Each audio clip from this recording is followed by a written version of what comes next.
Hello दोस्तों, मैं हूँ रुबैया मलिक और आप लोग सुन रहे हैं कहीं इश्क ना हो जाए। इस कहानी में आगे क्या होने वाला है, आइए सुनते हैं। देव कहता है, हाँ दिव्या जो भी है फ़ोन कर उसे। अभी कहता है, अरे पागल हो गया है तू, अभी कुछ देर पहले ही तो मिले हैं और अभी फ़ोन भी कर लूँ। चल चल, तेरी तरह पागल नहीं हूँ मैं। खुद की तो लड़कियों से बात करने की तमीज़ नहीं है और तेरे चक्कर में मैं भी अपनी बात ख़राब कर लूँ। और कोई टाइम होता है, कोई माहौल होता है बात करने का, या मुंह उठाकर कभी भी शुरू हो जाऊं। और मुझे तो उस दिव्या का एक पैंच ढीला लगता है जो उसने तुझ जैसे नमूने को पसंद किया। ये कहता हुआ वो उसके कैबिन से बाहर निकल जाता है। ठीक उसी वक्त खुशी अपने कैबिन से बाहर निकलती है। अभी भी बड़बड़ाते हुए अपने कैबिन में जा रहा था। दोनों ही ध्यान नहीं देते और एक दूसरे से टकरा जाते हैं। गिरने के डर से खुशी अभी की शर्ट को पकड़ लेती है और अभी भी उसे अपनी बाहों में थाम लेता है। खुशी के हाथ में जो फाइल थी वो हवा में ही रह जाती है, जिससे उसके सारे पन्ने इधर उधर बिखरने लगते हैं। खुशी ने कसकर अपनी आंखें बंद की हुई थी, जबकि अभी बस एक टक उसे ही देख रहा था। पिंक कलर का चूड़ीदार, गले में ब्लैक कलर का दुपट्टा, बाल खुले हुए, माथे में प्यारी सी बिंदी, होठों पर रेड लिपस्टिक, बहुत ही खूबसूरत लग रही थी। एक तो पहली बार आज वो ऑफिस में सूट पहन कर आई थी जो उस पर बहुत ही जच रहा था। अभी तो अपनी पलकें झपकाना ही भूल गया था। उसके दिल में गिटार बज रहे थे। उसके लिए तो इससे खूबसूरत लम्हा कोई हो ही नहीं सकता था। उसके दिल में तो घंटियां बजने शुरू हो गए थे। खुशी जब नहीं गिरती तो वो अपनी आंखें खोल कर देखती है और अभी को अपनी तरफ इस तरीके से देखकर उसे थोड़ा अजीब लगता है। इधर देव जो कि अभी के पास जा रहा था, वो भी दोनों को हैरानी से देख रहा था। वो मन में कहता है, यहाँ मेरी बैंड बजी हुई है और यहाँ अपनी सेटिंग में लगा हुआ है। वो वापस अपने कैबिन में चला जाता है। अभी तक उसने ढंग से खुशी को नहीं देखा था। इधर अभी तो अपने होश पहले ही गंवा चुका था। खुशी उसे आवाज़ लगाती है, अभी सर, पर अभी को अभी भी कोई होश नहीं था।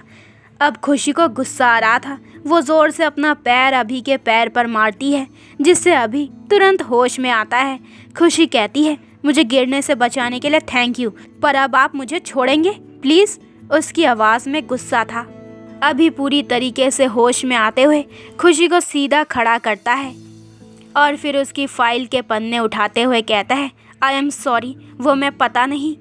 खुशी भी उसके साथ पेपर उठाते हुए कहती है, नहीं मेरा भी ध्यान नहीं था, सो आई एम सॉरी। वो हल्का सा मुस्कुराकर कहती है। इस बात से अनजान की उसकी एक एक अदा अभी के दिल पर लग रही है। खुशी अपनी फाइल लेकर देव के कैबिन की तरफ बढ़ जाती है। अभी नज़रों से उसका पीछा करता है, फिर वो भी मुस्कुराते हुए अपने कैबिन में चला जाता है। दूसरी तरफ दिव्या को घर छोड़ने के बाद अनुज भी ऑफिस चला गया था। दिव्या के तो पैर ज़मीन पर नहीं पड़ रहे थे। उसे तो अब भी यकीन नहीं हो रहा था कि जिसे वो मन ही मन में पसंद करने लगी थी, आज वही उसके सामने उसका जीवन साथी बनकर खड़ा है।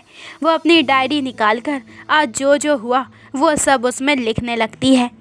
और इधर मंदिर में दोनों परिवार खुश थे, खासकर देव की माँ। हो भी क्यों ना, आखिर जिस लड़की को उसने पसंद किया, आज वही लड़की उनके घर की बहू बनने जा रही है। इससे ज़्यादा खुशी की बात और क्या हो सकती है। देव की माँ चहकते हुए कहती है, पंडित जी अब सगाई और शादी दोनों का अच्छा सा मुहूर्त बता दीजिए। पंडित जी कहते हैं, हाँ जी मुहूर्त तो है और बहुत अच्छा है, पर गायत्री जी कहती है, पर क्या सब ठीक है ना। पंडित जी कहते हैं, जी जी वैसे तो सब ठीक है, पर मुहूर्त बहुत जल्दी का है लेकिन बहुत ही शुभ है। देव की दादी कहती है, वो सब हम देख लेंगे, आप तारीख बताइए। पंडित जी कहते हैं, जी 5 दिन बाद सगाई का मुहूर्त है और उसके 5 दिन बाद शादी का। अगर अभी रुकते हैं तो फिर आगे काफ़ी समय के लिए कोई मुहूर्त नहीं है। देव की दादी गायत्री की तरफ देखकर कहती है, आपको एतराज़ ना हो तो हम इसी मुहूर्त पर शादी करवाना चाहते हैं। गायत्री जी कहती है, जी हमें कोई एतराज़ नहीं है। कुछ ही देर में दोनों परिवार सारी बातें डिसाइड करके अपने अपने घर निकल जाते हैं। इधर खुशी देव के कैबिन में जाती है। वो गेट नॉक करते हुए कहती है, मैं आई कम इन सर। देव जो बस ऐसे ही कोई फाइल रीड कर रहा था, वो नज़रें उठाकर खुशी की तरफ देखता है।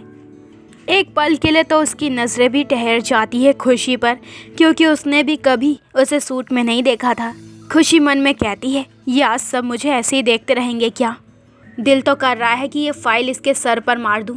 उफ, इस बार वो थोड़े गुस्से से कहती है, मैं आई कम इन सर? उसकी आवाज़ से देव होश में आता है और अपनी नज़रें फेरते हुए कहता है, कम इन। खुशी उसके सामने जाकर फाइल उसके सामने रखते हुए कहती है, सर वो इस फाइल पर आपके साइन चाहिए। देव कहता है, रख दो, मैं कर दूंगा बाद में। खुशी कहती है, ओके सर। ये कहकर वो फाइल रखकर वहाँ से जाने लगती है। पीछे से देव कहता है, मिस बकबक।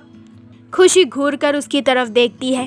देव उसे नज़रअंदाज करते हुए कहता है, आज मेरी जितनी मीटिंग है सब कैंसिल कर दो। खुशी हैरानी से कहती है, बट सर ये मीटिंग तो बहुत ज़रूरी है। देव खींचते हुए कहता है, अब तुम मुझे बताओगी मुझे क्या करना है क्या नहीं। तुमसे बोला मीटिंग कैंसिल करो तो करो, समझ में आई? खुशी मन में कहती है, भाड़ में जाओ, मुझे क्या पता नहीं बॉस किसने बना दिया इस नमूने को। मैं होती तो कान पकड़कर ऑफिस से बाहर का रास्ता दिखा देती। बढ़ाया मन ही मन देव को कोसते हुए वो उसके कैबिन से चली जाती है और सारी मीटिंग कैंसिल कर देती है।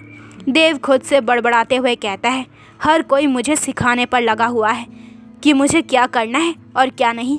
यह मेरी वाट लगी हुई है और सबको अपनी पड़ी है, पर नहीं, मैं ऐसे चुपचाप नहीं बैठने वाला। मैं ये शादी किसी कीमत पर नहीं करूँगा। इस चक्कर में वो फाइल भी साइन करना भूल जाता है और खुद उठकर कहीं चला जाता है। खुशी भी अपने काम में बिजी हो जाती है। उसके बाद वो भी उसके कैबिन में नहीं जाती। खैर दिन बीत जाता है और ऑफिस टाइम ख़त्म हो जाता है। इधर दिव्या को जब पता चला था कि 5 दिन बाद उसकी अभी के साथ सगाई है तो वो तो पागल हो जा रही थी। समय कम था और दोनों परिवारों ने तैयारियां शुरू कर दी थी। इधर खुशी जब घर पहुंचती है तो घर की सारी औरतें साड़ी वाले के साथ बिजी थी। पूरा हॉल साड़ियों से भरा हुआ था। खुशी ने गेट पर से ही देख लिया था, इसलिए वो पीछे वाले दरवाजे से अपने कमरे में चली गई थी। इधर देव भी अपने घर पहुंच गया था। उसके घर पर भी यही माहौल था। जैसे वो अंदर जाता है, देव की दादी उसे देखकर कहती है, आ गया मेरा राजा बेटा, इधर आ, तुझे खुशी की बात बताऊं। देव समझ जाता है कि एक बार फिर उसकी शामत आने वाली है। वो मन में कहता है, अब क्या नई मुसीबत आ गई। वो दादी के पास बैठते हुए कहता है, बोलिए दादी। उसकी दादी कहती है, अरे 5 दिन बाद तेरी सगाई है और अगले 5 दिन बाद शादी। ये आइटम बॉम्ब फूटा देव पर। उसका चेहरा अभी से ही उतर गया था, पर अभी और राहुल के लिए गुस्सा और भी बढ़ गया था उसका। वो बिना कुछ बोले तेजी से उठकर अपने कमरे में चला जाता है। इधर अनीका, दृष्टि, गायत्री और दिव्या इन सब ने अपने अपने कपड़े पसंद कर लिए थे और बाकी सब भी अब घर आ गए थे। रात का वक्त, सब लोग डिनर कर रहे थे और उसी वक्त खुशी को दिव्या की शादी के बारे में बताया जाता है, जिसे सुनकर वो हैरानी से कहती है, व्हाट? फिर दिव्या की तरफ देखकर कहती है, सच में? पर तू तो रेडी नहीं थी। अनुज कहता है, हाँ लास्ट मिनट तक तो ना कर रही थी, पर फिर पता नहीं क्या हुआ इसे, ये तो खुशी खुशी राजी हो गई। दिव्या के चेहरे पर शर्म के भाव आ जाते हैं। अर्जुन कहता है, चलो चलो, कोई मेरी बच्ची को तंग नहीं करेगा। गायत्री कहती है, खुशी बेटा तू अपने ऑफिस से छुट्टी ले लेना। खुशी कहती है, किस लिए दादी माँ? गायत्री कहती है, अरे घर में शादी है इसलिए। खुशी कहती है, पर मैं शादी में शामिल नहीं होने वाली। आप सब जानते हैं मुझे अपनी पहचान किसी के सामने नहीं लानी है। गायत्री कहती है, पर बेटा। गौरव बीच में ही कहता है, माँ वो सही कह रही है, अब हम उसका सपना तो नहीं तोड़ सकते ना। उधर देव पूरे गुस्से से भर गया था। उसने अभी और राहुल को तुरंत फ़ोन करके अपने घर बुलाया था और वो दोनों भी अच्छे बच्चे की तरह इस वक्त सर झुकाए उसके सामने खड़े थे। देव दोनों को देखकर कहता है, मिल गई तुम दोनों के कलेजे को ठंडक, हो गई तुम दोनों को तसल्ली, कर दिया मुझे बर्बाद। 10 दिन बचे हैं मेरे शहीद होने में, अभी भी कुछ कर लो, बचा लो मेरी जान। मुझे शहीद नहीं होना मेरे यारों, मुझे शादी नहीं करनी। राहुल कहता है, अबे पहले ये तू एक्टिंग करना बंद कर, कब से पका रहा है। अभी के होठों पर दबी दबी मुस्कान तैर जाती है। देव एक तकिया उठाकर राहुल पर फेंकते हुए कहता है, यहाँ मैं अपनी परेशानी बता रहा हूँ और तुझे एक्टिंग लग रही है, रुक तेरी तो। अभी एकदम से बीच में आते हुए कहता है, अरे क्या कर रहे हैं तुम दोनों, ये झगड़ा करने का टाइम नहीं है, कुछ सोचने का टाइम है। देव कहता है, ओह तो फाइनली तुझे पता चल गया कि ये कुछ सोचने का टाइम है। वाह जी वाह, कुछ भी कर, कैसे भी कर, पर मुझे बचा। दूसरी तरफ सिंघानिया हाउस में सब लोग खाना खा चुके थे और सब अपने अपने कमरे में थे। बस खुशी दिव्या के पास उसके कमरे में थी। खुशी कहती है, तू सच में खुश है ना? अच्छी तरह सोच समझकर फैसला लिया है ना तूने? दिव्या कहती है, हाँ मैं बहुत खुश हूँ, पर तू ये बता, तू सच में मेरी शादी में नहीं आएगी? वह मुंह बनाते हुए कहती है। अनुज अंदर आते हुए कहता है, आएगी आएगी, ज़रूर आएगी। वो दोनों हैरानी से उसकी तरफ देखती हैं और दोनों एक साथ कहती हैं, वो कैसे? अनुज कहता है, अरे खुशी के रूम में सगाई और शादी का लाइव टेलीकास्ट होगा, जिससे वो भी शामिल हो पाएगी। दिव्या कहती है, सच में? अनुज कहता है, हाँ ना, आखिर मन तो उसका भी है ना तेरी शादी देखने का। खुशी और दिव्या आकर दोनों एकदम से अनुज को हग करते हुए कहती है, हमारा प्यारा भाई। ना चाहते हुए भी उन तीनों की आंखें नम हो जाती है। अनुज कहता है, दिव्या की बच्ची, बहुत मिस करूँगा मैं तुझे। तो दोस्तों, ये वाला एपिसोड यहीं पे ख़त्म होता है। अगले एपिसोड में जानेंगे कि इस कहानी में आगे क्या होने वाला है। तो आने वाले एपिसोड में जानेंगे कि आखिर 10 दिन के अंदर देव की शादी दिव्या के साथ हो जाएगी या फिर इनकी ज़िंदगी में कोई नया मोड़ आने वाला है।